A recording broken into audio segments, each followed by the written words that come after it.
This is Parliament Hill tonight. Quiet now. After a busy day, the Liberal government revealed how it plans to spend your money, from women to Indigenous communities to families and more. But a big focus of the budget is right in there, the House of Commons, where the Liberals want to keep their majority in next year's election. Tonight, we're here to break down what the budget means for them and for you. I'm Rosemary Barton. This is The National.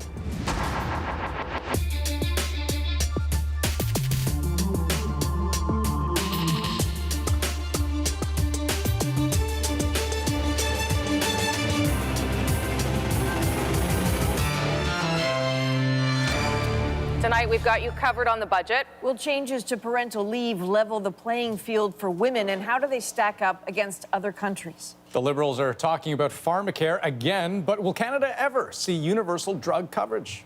And of course, at issue is here, but let's start with the big picture. Billions of dollars in new spending that take the country deeper into the red. Here are the headlines.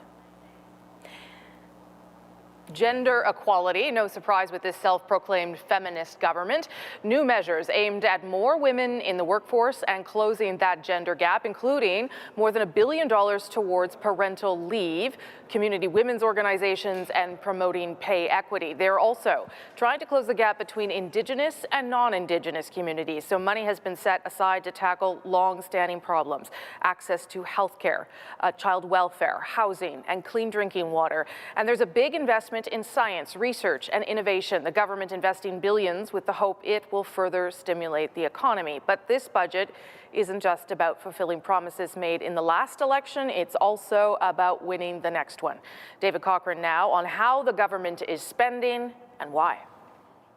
Budget 2018 is also a plan that respects the choice that Canadians made just a little over 2 years ago. And the choice Canadians will make next year. So Bill Morneau is building a fiscal firewall on his left flank. We know that diversity in the workforce boosts productivity and profitability. The heavy focus on boosting opportunity for women is a pitch to the women voters who already heavily support the Liberals, but could be wooed by the NDP. Then there's the launch of a National Pharmacare Advisory Committee. To study, evaluate, and ultimately recommend options on a path forward on pharmacare that puts Canadians first. A signature NDP promise now potentially on track to be implemented by the Liberals. This is a fantasy.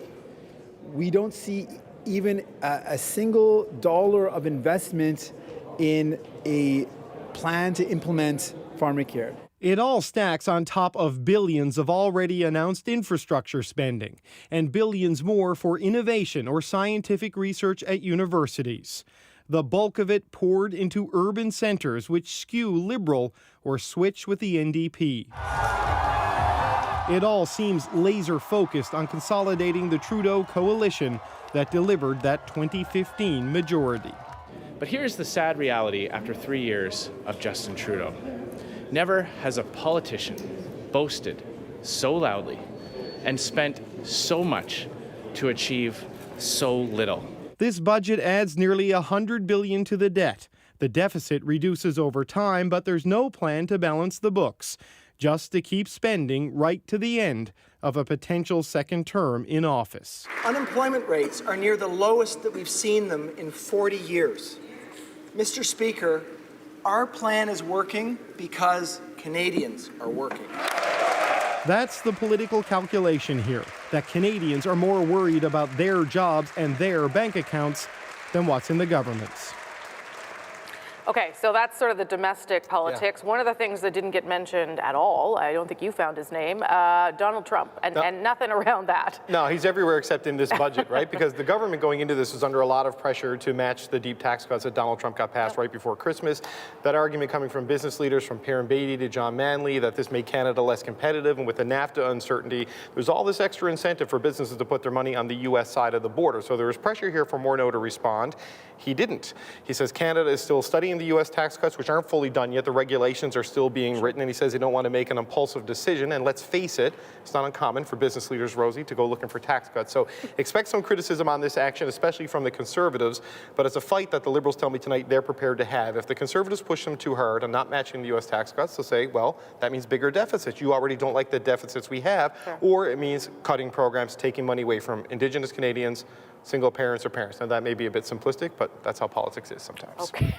David Cochran, thanks for your coverage today. As we've been saying, this budget really focused on closing the gender gap. In fact, of 367 pages, I've read almost everyone, no, not yet, nearly everyone had some mention of women, feminism, gender, or equality. And one new measure that could have a really big impact for families. And Adrian, that's what you're digging into tonight.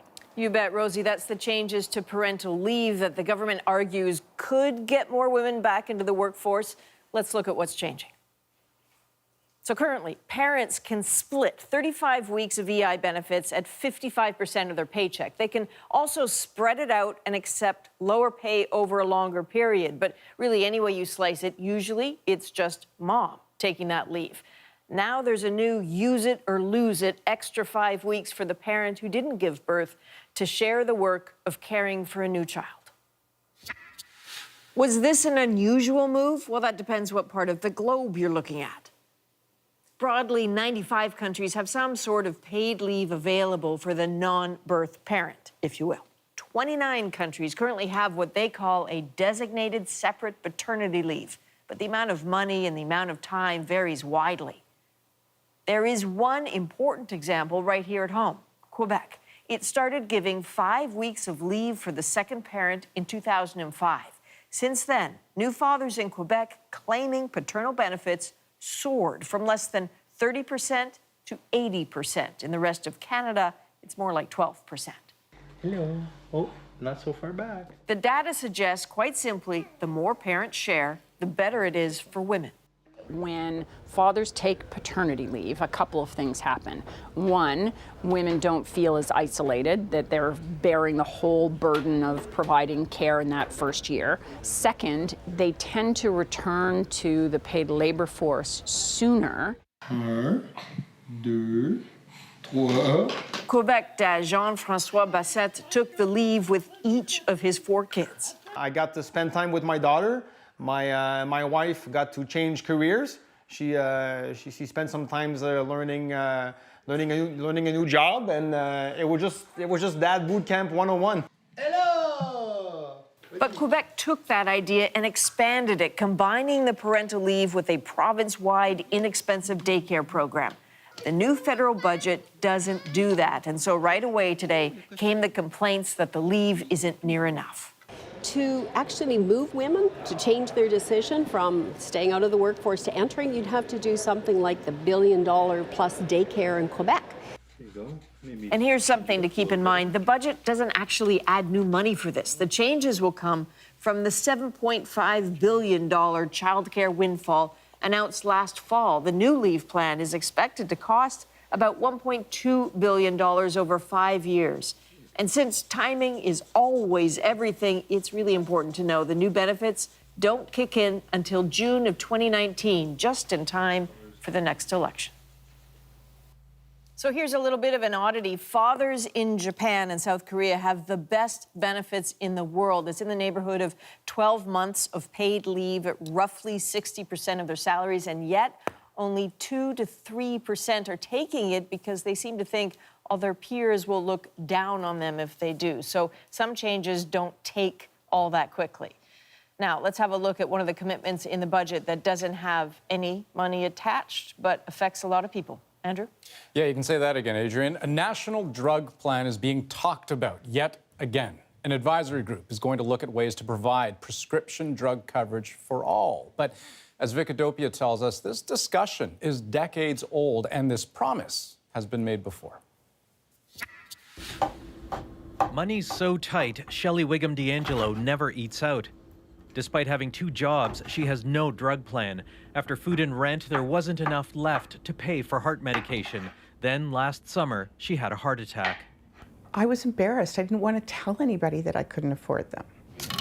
A recent survey found 1 in 5 Canadian households struggles to pay for prescription drugs. What does it say about Canada and about Canadians when we're putting our fellow citizens in these positions to make these awful choices?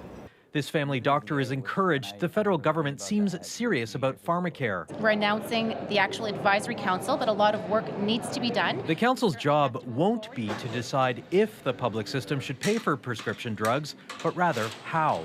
What it can't do is it can't rehash the question and ask once again, do we need to expand Medicare to include public drugs? Because we do. It was first answered more than 50 years ago in the original blueprint for Medicare. In 1997, the Chrétien Liberals campaigned on bringing pharmacare into reality. But 6 months after getting elected, the health minister at the time threw cold water on the idea, saying it was unaffordable. Sure, we can completely afford it. This health economist says a national pharmacare plan might seem expensive. In Canada, $28 billion was spent on prescriptions in one recent year, but the experience of other countries shows a single drug buyer like the federal government can negotiate much lower prices for common medications, though some expensive drugs may not be covered in the public system. There are some real advantages in terms of having better bargaining power as a national insurer. Shelley Wigham D'Angelo now buys the same medication that might have kept her out of the hospital, saving her suffering and the system money. The uneven reality of Canadian healthcare. Vic Adopia, CBC News, Toronto. So how does Canada stack up against other countries? Well, it is the only industrialized nation with a universal healthcare system that doesn't cover essential medications. And take a look at this. On average, New Zealanders spend the least on pharmaceuticals, just $23 per person per year, compared to $158 in Canada. It's a prime example of bulk buying. New Zealand can negotiate lower prices because it's buying drugs for the entire country. Of course, there's plenty of other measures to talk about in this budget. Here are just a few more of them. The government announced today new money to fight the opioid crisis that has claimed thousands of lives across Canada.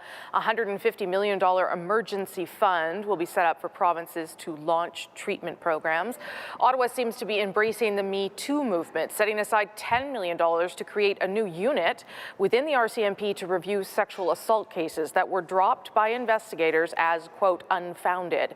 And the country's national parks will now be permanently free for kids. This comes on the heels of Canada 150, and last year everyone could enter parks at no charge, and it was a huge success.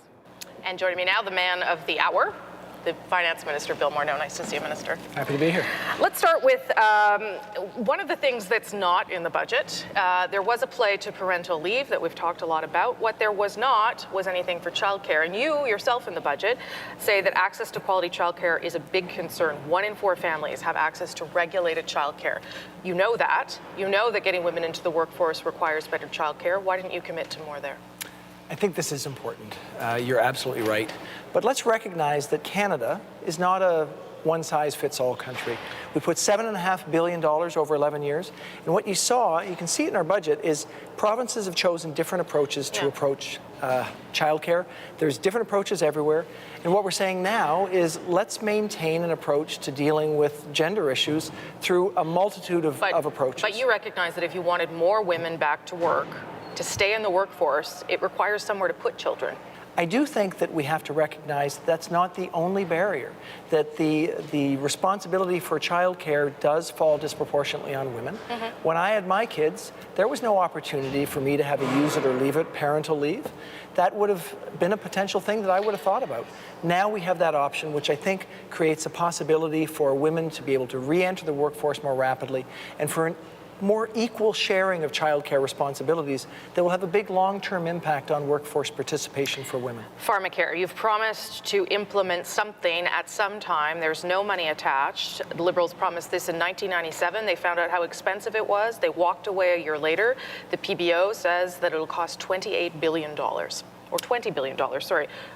So where's the money? How do we know that you're actually going to do it this time? And are you looking at a price tag that high? The problem is that there's a significant number of Canadians that don't get pharmacare through their workforce, or that aren't old enough that they get it through the government, or young enough in the case of Ontario where they get it through the government. So we're starting with that problem, recognizing that the solution may not be exactly the way the PBO gets to the overall cost. We already have most employees. I'm pretty sure you have pharmacare. I have pharmacare. The vast majority of people employed in full-time jobs have pharmacare. So it'll be means-based? Well, we're dealing with the people who don't have it, and we're trying to find a way to ensure that it's there. It's fundamentally important as part of healthcare to have pharmaceutical availability. That is complex. What was done 20 years ago, it's not the same as today. We have many more people that operate independently, that aren't working full-time. There's a different situation, and there's also different provincial plans out there. So it requires some analysis and study, but we're serious. We know that this is an issue, and we are going to get at the analysis to find a way to make sure that we can solve for this problem for the long term. Last question. This was, as you had signaled, a gender budget, lots of things for women and for other groups in the population. But a lot of people see that then as a political document, that this is you getting ready for an election, sprinkling a little bit everywhere to make sure you have votes. What would you say to them? Talking about gender means we recognize that more women can be in the workforce because they want to be, more women can get full-time jobs because they want them, and they need to have better outcomes at work, and that will be better for our economy because we'll actually deal with the very real demographic challenge at the same time as giving everyone what they should have, which was just equal opportunity to success. Minister, thank you for your time. Appreciate it. Thanks very much. If it wasn't budget day, you better believe this story would be dominating here on the Hill again. The Prime Minister's trip to India gone wrong. Still, there was no distracting from the government's major mistakes there. Randeep Sarai, is he still your BC caucus chair, sir? I'll be meeting with Randeep Sarai later today. Randeep Sarai is the Liberal MP on the trip who invited Jaspal Atwal to a Canadian reception. Atwal has been convicted of attempted murder and is connected to Sikh extremists. Late tonight, the answer to the question you just saw Justin Trudeau being asked, Randeep Sarai is stepping down as the federal Liberals Pacific Caucus chair. As Katie Simpson tells us, that comes after Trudeau was hammered with angry questions today inside the House. The Prime Minister has taken failure to a new level. In fact, Andrew Scheer looked as if he could hardly wait to launch his attack. The Conservative leader questioned the government's explanation that rogue factions in India helped facilitate Jaspal Atwal's appearance at official events to embarrass Canada. A senior security official made the allegation that the government of India is somehow complicit. Does the Prime Minister agree or disavow those allegations? For the first time, the Prime Minister publicly backed the theory and defended the senior security official who shared the information with reporters on the condition of anonymity. Our professional, nonpartisan public service does high-quality work, and when one of our top diplomats and security officials says something to Canadians, it's because they know it to be true. Justin Trudeau's trip to India was sidelined by Atwal's presence. The BC man was convicted of attempted murder in an attack on an Indian cabinet minister in 1986. But the government's theory does not explain why Liberal MP Randeep Sarai invited Atwal to events in the first place. Do you think Mr. Sarai should stay in caucus? Well, this is not something that I can comment on. Sarai met with Trudeau tonight and announced he would be stepping down from his role as the Liberals' Pacific Caucus chair. People were there to welcome him. Trudeau's visit and the fallout are certainly making for interesting talk in Canada's Indian community. I'm not certain what his objectives were going on the trip to India. This issue was highlighted. At this Punjabi radio station, views are mixed over whether anything positive came out of the mission. It looked like it may have boomeranged a bit because of some missteps. So what could have been just a frivolous trip is actually now he has some baggage that he's got to sort of deal with. The honourable leader of the... And as far as the opposition is concerned, they're not going to be letting any of that baggage go. Katie Simpson, CBC News, Ottawa. Just getting started here on Parliament Hill tonight. I've basically moved in. Althea, Andrew, and Chantal all here with a special budget edition of At Issue. And we're keeping a close eye on some of tonight's other big stories. Still, for example, no relief in Syria. The bombing continues in eastern Ghouta. And tonight, there's word women are being put in danger by the very people who are supposed to help them. And a little later on the National, stop me if you've heard this one. It's about a stolen case of beer in Cape Breton and a Facebook post that goes a little something like this. From the pier. He's got a stupid effing haircut, if that helps.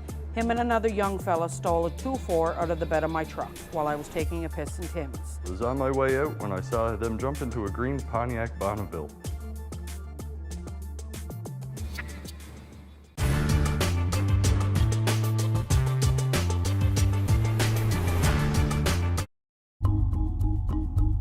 As two of the strongest countries in the Middle East, Saudi Arabia and Iran have vied for dominance in the region for decades. The divide also falls along religious lines. The Sunni monarchy in Saudi Arabia versus the Shiite revolutionary forces in Iran. While not officially at war, the two countries do fight each other through proxies in other states. Iran is hugely influential in Syria, Lebanon, and parts of Iraq, while Saudi Arabia exerts its influence in Kuwait, Qatar, Bahrain, Oman, and the United Arab Emirates. Now, tension between Saudi Arabia and Iran escalated with the civil war in Syria.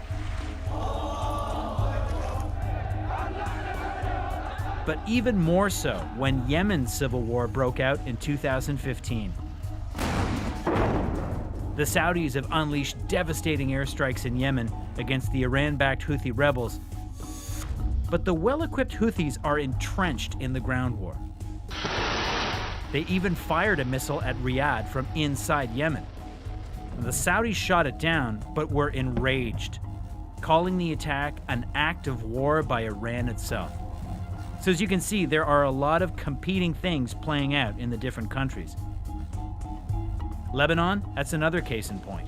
Iranian-backed Hezbollah is part of the Lebanese government, while the prime minister, who resigned abruptly, was seen as being an ally of the Saudis. Saudi Arabia and Iran have never launched direct attacks on each other, but if either did, it could be devastating.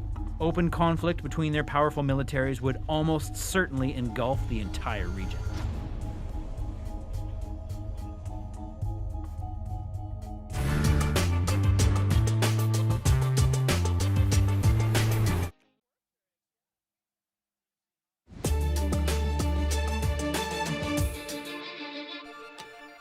The struggle simply to survive has taken a grim turn for Syria's most vulnerable women.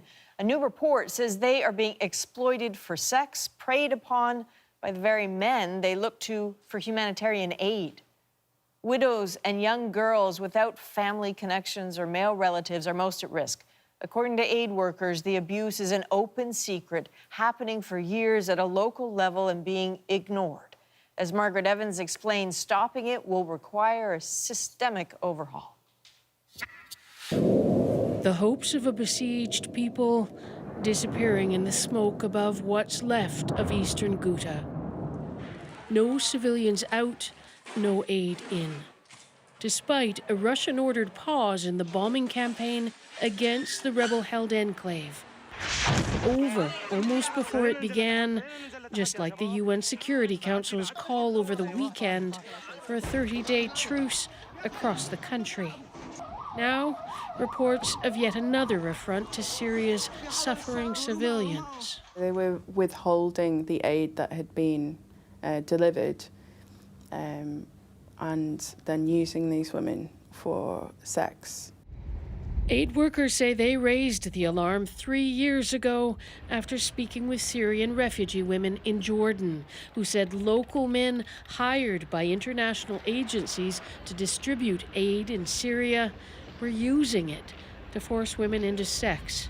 A fact-finding report by the UN Population Fund has backed up the allegations, saying examples were given of women or girls marrying officials for a short period of time for sexual services in order to receive meals. The allegations that A UN Refugee Agency spokesman said the previous allegations had been unsubstantiated, but that the UN had worked to ensure women receiving aid are protected. But the mere suggestion that the UN can somehow control the situation in a war zone and the implied conclusion that we can somehow turn this on and off is rather simplistic.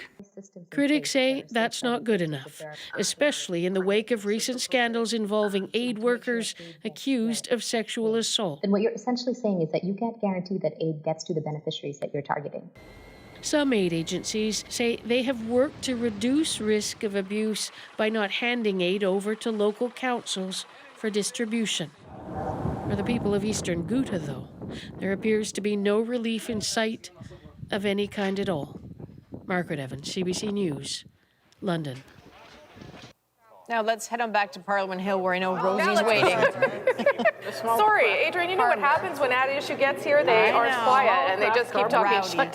Chantal, Andrew, Althea, all here for a special budget day at Issue. Women, the big winners, as we've been talking about. The Liberals are hoping it will help them, so who stands to lose? I'll get these guys to just not shut up some more after this on The National.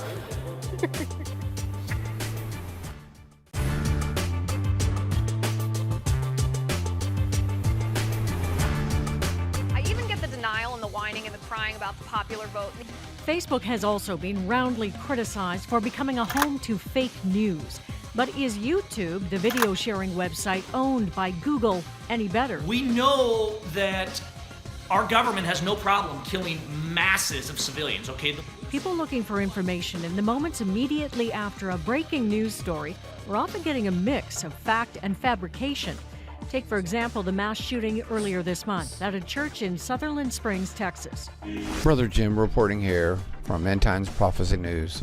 Within hours, dozens of videos popped up purporting to have exclusive details on the shooter. I have 100% proof here that he's far leftist and he's Antifa, okay? And they quickly gathered tens of thousands of views, pushing them to the top of the most watched algorithms. Ladies and gentlemen, we are broadcasting worldwide. Alex Jones, who created InfoWars, is probably the best known conspiracy theorist and fake news peddler on YouTube. I don't like them putting chemicals in the water that turn the friggin' frogs gay. Do you understand that? Serious crap. His YouTube channel has more than 2 million subscribers. That's only slightly fewer than CNN's YouTube channel. BuzzFeed's Jane Litvinenko covers the problem of fake news and thinks we should all be paying more attention to what's happening at YouTube. Okay, so we've talked a lot about what's been happening on Facebook and Twitter. How is YouTube different when it comes to fake news? YouTube is different because it doesn't play to emotion the same way that Facebook or Twitter do. So when you share a headline to Facebook or Twitter, it's the headline that matters. With YouTube, it's the actual contents of the video that matters. So with YouTube, somebody will take your hand and walk you through their conspiracy or their coverage, if you will. And they're quick to jump in, right? Absolutely. After these breaking news events like we showed. Absolutely. That's the very similar thing between YouTube and other social media networks, that they're a lot faster than the legitimate information that's reaching them. Okay, so when we talk about legitimate information now, are people getting their news from YouTube?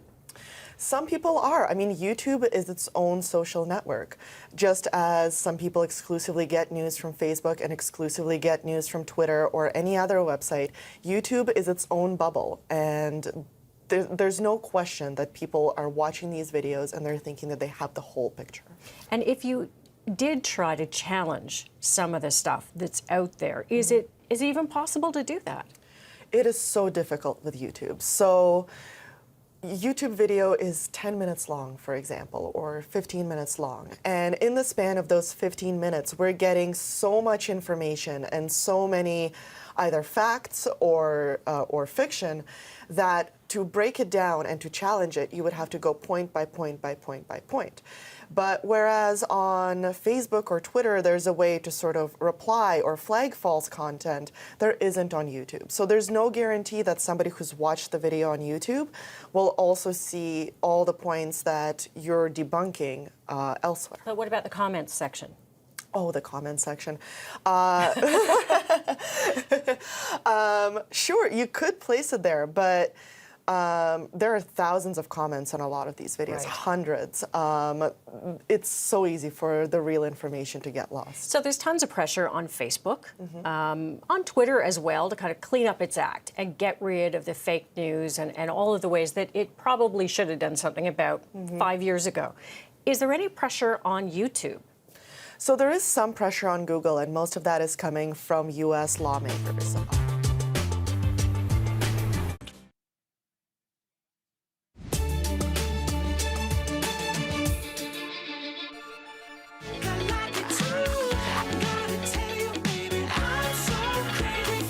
Tonight on The National, another blow for Headley. One of their upcoming shows has been canceled. Caesars Windsor announced next month's show there is off, and other venues are being pressured to do the same.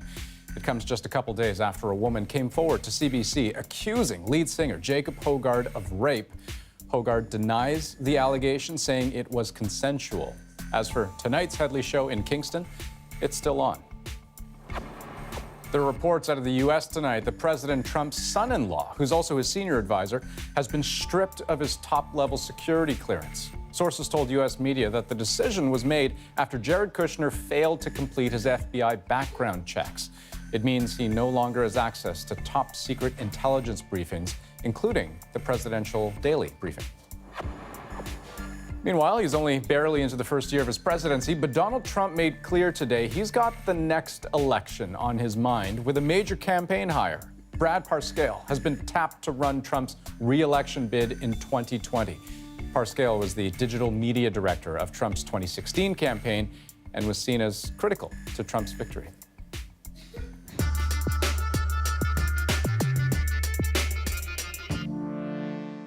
No budget decision was taken without being informed by what we call gender, budget, and that gender-based analysis plus. Now, we firmly believe that this must not be a one-time event. It must be how all future budgets are made. Finance Minister Bill Morneau earlier today, not the first person to make a budget based on gender analysis, but he's hoping to be the last finance minister not to. Supporting women was a huge theme in this budget, and there was a lot more to it than just gender. For all of that, we have at issue in the House with me here in Ottawa, Chantal Hébert, Andrew Coyne, and Althea Raj, all here with me on Parliament Hill.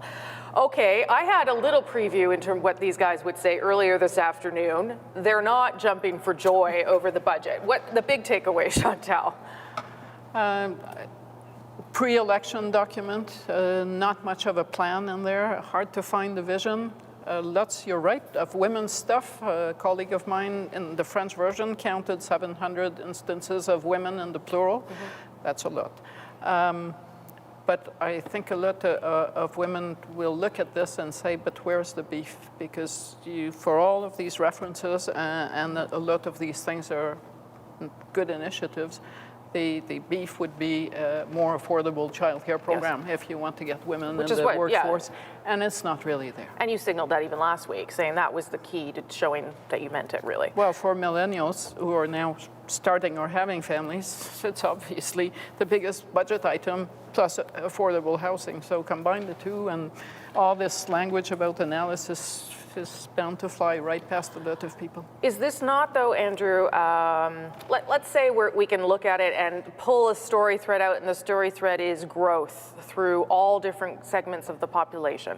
Is that a possibility, that the story they were trying to tell? That they're trying to tell, yes. And there's some truth in it. Obviously, if you're not making maximum use of every section of your population, including in this case, particularly women, then you're going to be, having less than optimal growth. That's true. But there's a lot of other things that go into growth, most of which was just basically ignored in this budget. So the equality part, they were very concerned about, the growth part less. And we're facing really quite severe challenges right now, both short term with the tax reform bill in the United States and the sudden change in the competitive climate that's right, and that's a real thing. And long term with the demographic challenge of the aging of the population and the implication of being we've got to make sustained long-term increases in productivity. And there's just very little address to that. It's not really a budget per se at all, really. It's more of a manifesto. It's more of a statement of liberal beliefs, every liberal belief that they've ever had or hope people have, think they have, and yeah, with the election very much in mind. Or taken from the NDP, as it were. Or stolen from the NDP and now made into liberal policies. Althea, what was your sort of takeaway in terms of how they were framing it and whether there's something there? Yeah, it's a political document. It's a political document where Minister Morneau highlights that the Liberals are more concerned about the NDP than anything else, Donald Trump included, or NAFTA. And so he's stealing some of the NDP's best ideas. Pharmacare, practically really the only costed NDP idea. And also stealing stuff from their 2015 platform, the NDP, on pay equity legislation, even on making status of women, or giving it a larger mandate. In this case, they're making it a permanent department. Those are two promises from the NDP in 2015. So it's interesting that is where they are going, but they really have opened themselves up on the right. I mean, there is no tax cut. There is no talk of tax cuts. And often, you know, when you hear those on the left say they want to find new ways to increase spending by finding revenues, they look at tax loopholes and tax evasion. The Liberals are doing that. They are not going after line-by-line waste. But is there a right that they could go after anyway? I mean, are they wildly attracting from the right typically? Was there some flank that they could go after? No, but they leave themselves open to future events, and I don't mean future events a decade from now. You take this budget and you read it the way it's framed, and it's a long book. It's not a short budget. And you would think that this event that the government has talked to us about, the American election, the Trump thing, it's absent. It's as if it is non-existent in the government's thinking, that it changed nothing. I suspect it changed the agenda here, but you find no evidence of that, no evidence of the challenges that Andrew was talking about, or of the government looking to address them. They're mentioned in passing, as in, we're going to have a long winter. Certainly, political job one for the Liberals is always to nail down the NDP. Sure. They've been successful also in the recent past, the Chrétien Martin years, with taking away that center-right vote by going after the deficit. They sort of feel like, I imagine, that they don't need to do that right now because the deficit right now is quiescent. The Liberals are running small deficits for the same reason the Harper Conservatives ran small surpluses, purely for political symbolism. You know, $10 billion either way really doesn't matter. But, and the big but is, we're 10 years into a recovery. All these numbers are predicated on the fact that we're never going to have another recession again, or at least in the next couple of years. Yeah. And that's not at all clear. We've already seen rumblings in the interest rates of them starting to climb. So we're already into a slightly different world than we've known for the last few years.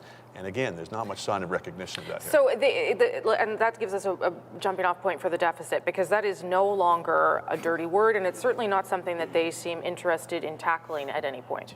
No, and in fact, some of the numbers around that math, I mean, Andrew kind of pointed to it, they are creative numbers. I mean, they have pushed off infrastructure spending in future years. They've miraculously booked $354 million from tax evaders. They have miraculously found $19 billion.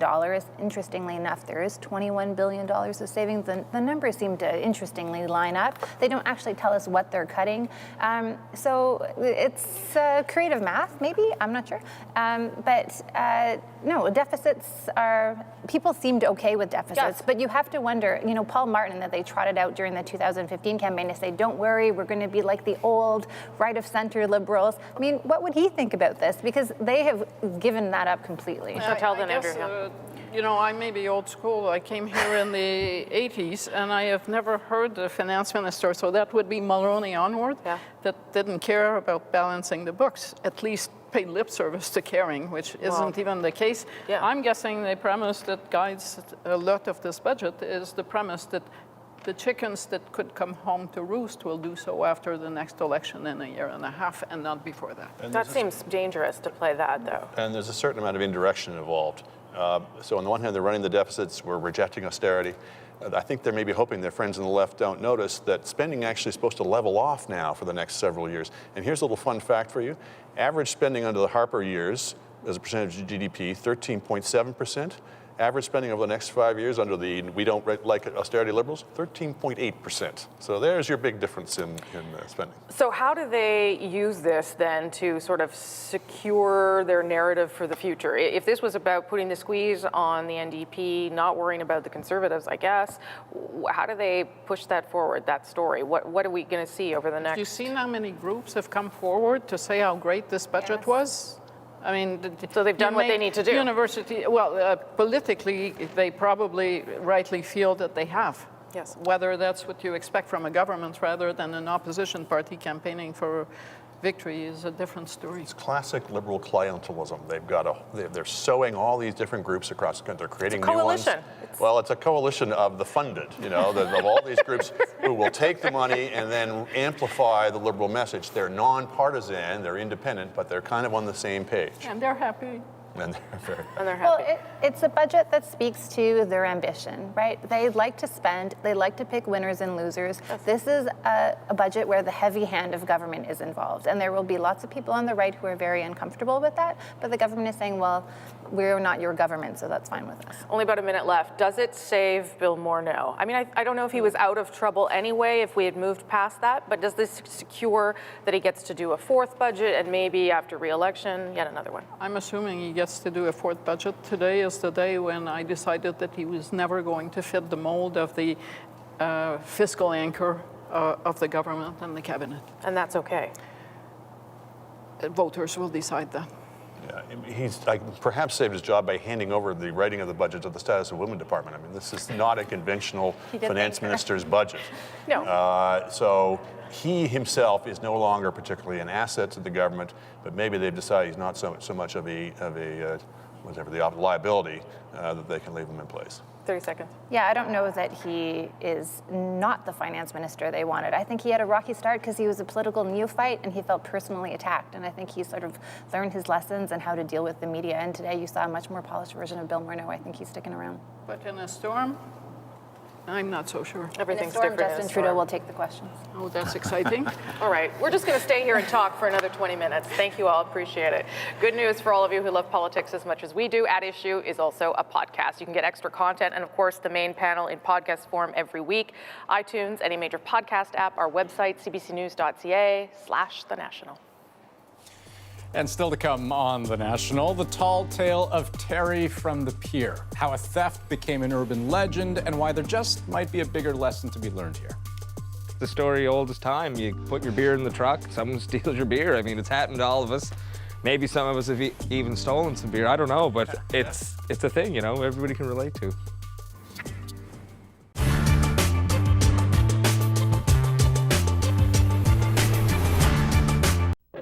A 200-yard stroll separates the U.S. and Russia at Expo. This is an easy location for that fascinating comparison that thousands make here each day, sometimes waiting an hour in line to do it. The Russians seem determined to show the visitor as much as possible. One official told me, everyone knows what America can do. We have to show what we can do. And it's all here, from atomic icebreakers to power stations. There's a plush restaurant, too. Caviar, vodka, borscht, smoked salmon, and just about every day, a stage show. This one, an Estonian group showing that music knows no boundaries.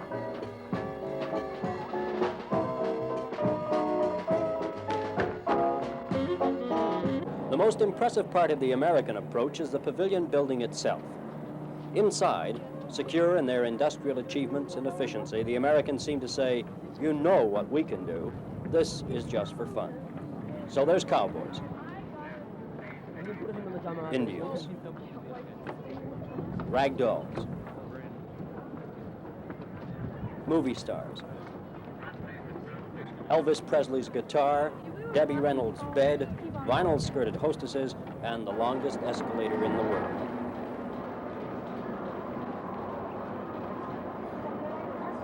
The one really serious note is an impressive display of space achievements. It's a fresh, light-hearted approach, with a mini-rail running zanily through the middle, but it leaves some visitors feeling vaguely unfulfilled. The Russian pavilion, by comparison, is impressive, but some complain ponderous and overbearing. Whatever their reaction, most people feel They just have to see both. Terry Hargreave, CBC News at Expo 67.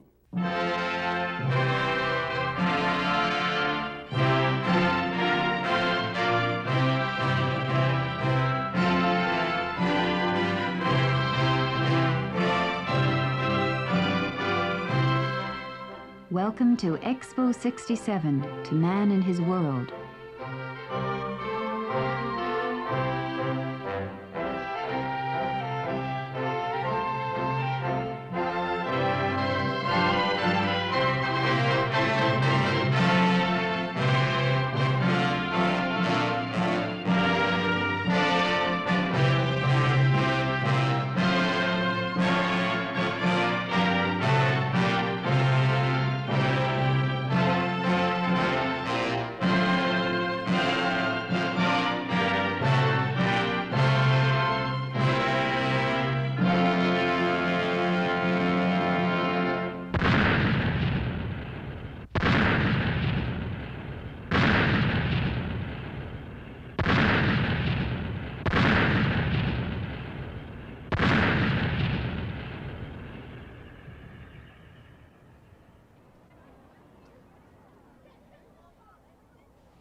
This is the Canadian Pavilion. Canada is a complex country, diverse in heritage, and the pavilion is a reflection of this diversity. Doesn't tell the whole story of what we are.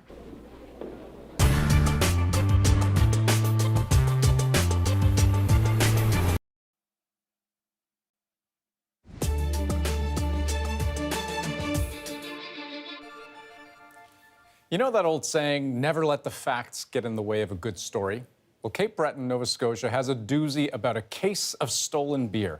Our Tom Murphy went looking for the thief, only to find a Canadian tall tale too good not to believe. On the search for truth, a road trip to Cape Breton Island. A place known for its storytellers and, dare we say it, the odd fibber. It's true, things can be larger than life here. Have you heard this one?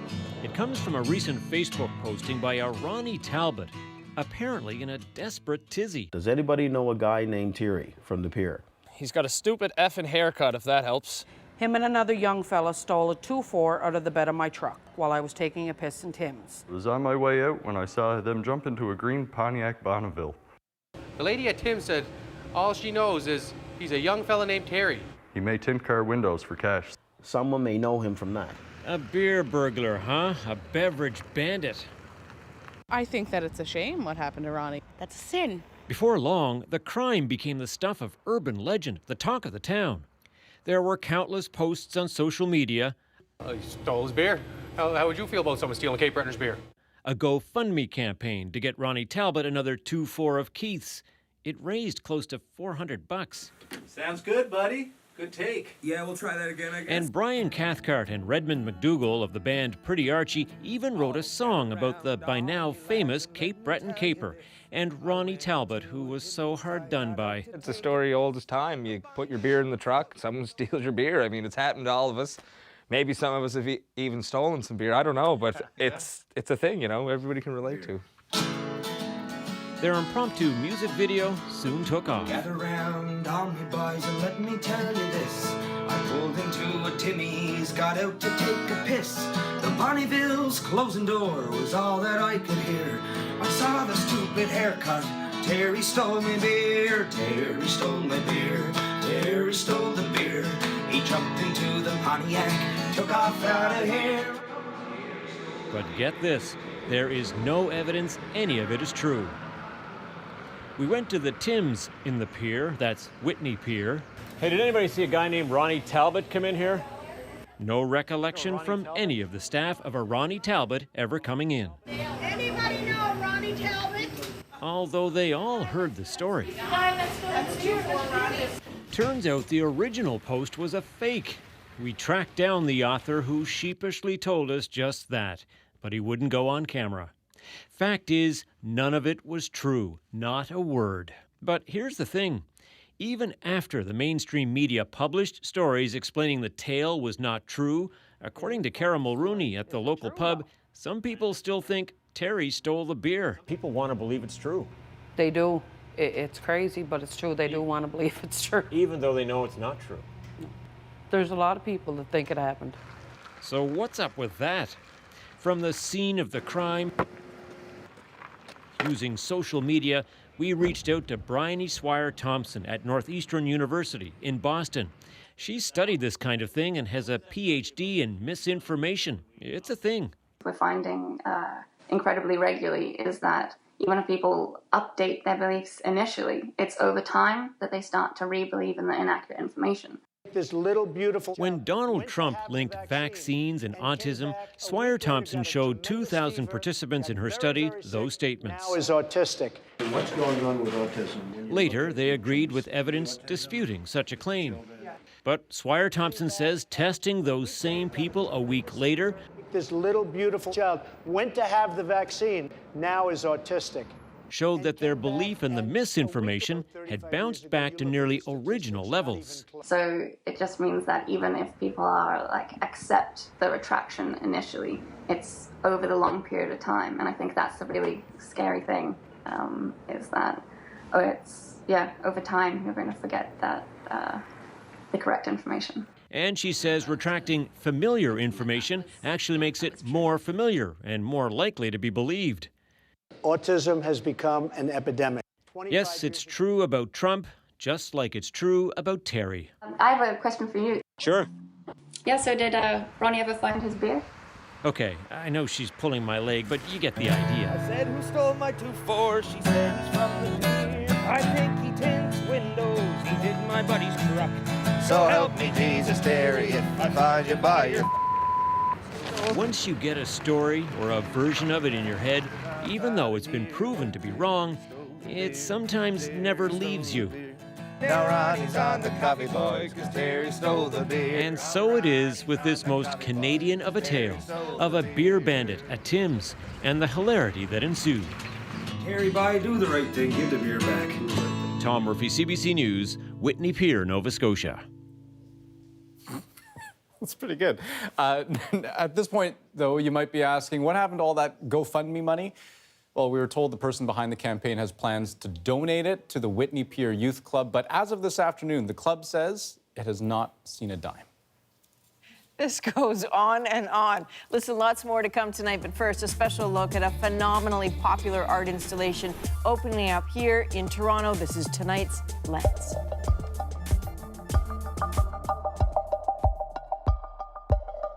This is one of 6 infinity rooms by Japanese artist Yayoi Kusama, featured at the Art Gallery of Ontario. She is 88 years old and doesn't use social media, but these mirrored rooms speak loud and clear to our selfie obsessions.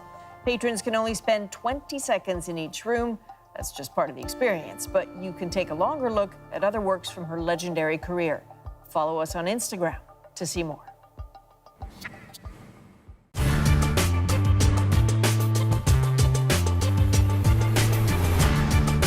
We seem to be consumed with this notion of fat-free. Our diets have to be leaner, our organizations meaner. But after a decade of cutting and slashing, what are we left with? A lot of empty offices and empty promises. The recession, increased competition, and higher costs put a lot of pressure on organizations, and downsizing was going to be the magic bullet. But there's been growing evidence lately that downsizing is a dud. According to some surveys, at least half the companies that slashed their workforce did not improve their bottom line. In fact, most companies end up rehiring after firing. As a result, many business people are asking themselves, is there a downside to downsizing?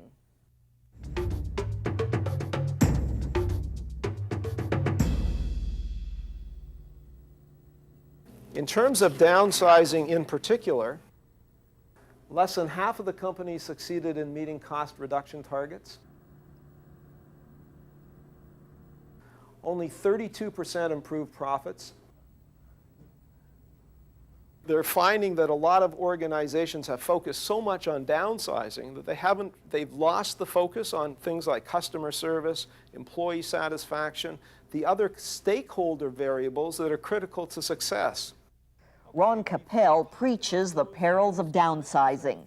This Toronto consultant warns anyone who will pay the price of admission to his seminars that downsizing can do damage. Instead of making an organization lean and mean, it can leave it lean and lame.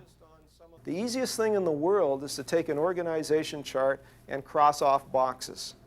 What happens as a result is that organizations leave the people who remain overloaded, and the actual performance of the organization declines. Unless we start to confront some of that, it's going to be less likely that it will change. Too many companies fly by the seat of their pants when it comes to cutting costs, says Ron Capel. These days, he spends a lot of time on the road making house calls, trying to cure the ills downsizing causes. Many of his clients are from private business, but more and more public sector managers are turning to Capel for advice on how to cut costs without cutting people.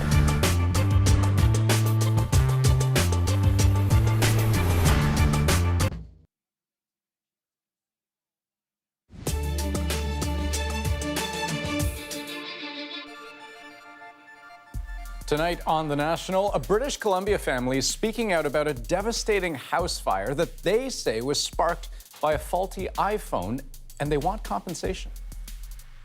When I got to within about 2 meters of the house, the heat was just intense and I couldn't get any closer. I didn't really see much. Basically, all I could see is black smoke in the house. The fire broke out at their farmhouse in Langley in 2016. The exact cause is still under investigation, but fire officials have said they found a charred iPhone in a chair where they believe the fire started. They also said the phone or the charger might have been the cause. So the family has reached out to Apple asking for $600,000 to help pay for their losses. It really wasn't till probably again in February when the things started to catch up on us, when we started to think about this isn't fair, this isn't right that this happened to us and we're in this position through no fault of our own. Now, Apple has confirmed it is looking into the family's claim. The family, meanwhile, has started a social media campaign. They say they hope it'll pressure the company to pay up. Quite the mess left in Croatia today by a winter system dubbed the Beast from the East. For days now, much of Europe has been crippled by a blast of Siberian air, and at least 7 deaths have been linked to the cold. Schools and airports across the continent have been affected, and it's not over yet. Forecasters say freezing temperatures will likely last until the end of the week. And for parts of the UK, there's more heavy snow to come. The 90th Academy Awards are coming Sunday, and one of the films getting a lot of buzz is The Post. It's a true story, as you know, up for Best Picture, about the race to publish classified documents known as the Pentagon Papers. They were leaked to the press by this man, Daniel Ellsberg, back in 1971. They exposed the lies and the failures of the U.S. war in Vietnam. The leak was a massive embarrassment for the Nixon administration and earned Ellsberg the scorn of the president. I had the pleasure of spending a day with Daniel Ellsberg recently. Here's a glimpse. Hello. Yes, Mr. President. I just say that we've got to keep our eye on the main ball. The main ball's Ellsberg. We got to get this son of a bitch. And just because some guy's going to be a martyr of allowing a fellow to get away with this kind of wholesale thievery, or otherwise it's going to happen all over the government. He's signing his death warrant as a president. He's signing his impeachment warrant. We've got to have a united front on Ellsberg. That's the main thing. I haven't heard that. Can work with him or not, sir? What's it like to hear the president talk about you like that? So when I hear that, I hear a president making the decision that is going to not only get me off trial, but I mean, the idea was he put me on trial, but making the decision by putting me on trial that actually led to his resignation, facing impeachment, and made the war endable. He is an amazing man. We'll have a lot more of that conversation tomorrow night on The National. Well, cassette tapes were, once upon a time, the cutting-edge technology for music. These days, not so much. So what happens when a group of grade 2 students comes face-to-face with these relics of the past and tries to figure them out? Well, that's our moment of the day. Does anybody know what this is? Something in the olden days that you would play like music with or something. What are you looking for? A place to put the plug in. I'm trying to find where this goes in. If you put it in something, the tape will start going, and it'll like make music. It came out a bit more. Yeah, nothing's happening right at the moment. We could open it up and put it in. I don't know how to open it. It's like from the old days. I'm pretty sure my grandparents have one. Okay, so this actually hurts, like it physically hurts. And I know we can laugh all we want, but we have to let them know tapes aren't dead, you know, aside from the mixed ones in my basement. But last year was actually a good year for cassette sales, 174,000 sold in the US, 35% increase from 2016, not dead yet. I was supposed to say here something about Guardians of the Galaxy and those mixed tapes being the reason, but I feel because Ian's not here, we should say that Ian would probably remember something called an 8-track. Ouch. Yeah, I don't know what that is. We'll have to remind him of that one. I will admit, I don't get this whole resurgence, gosh, I mean, the vintage stuff.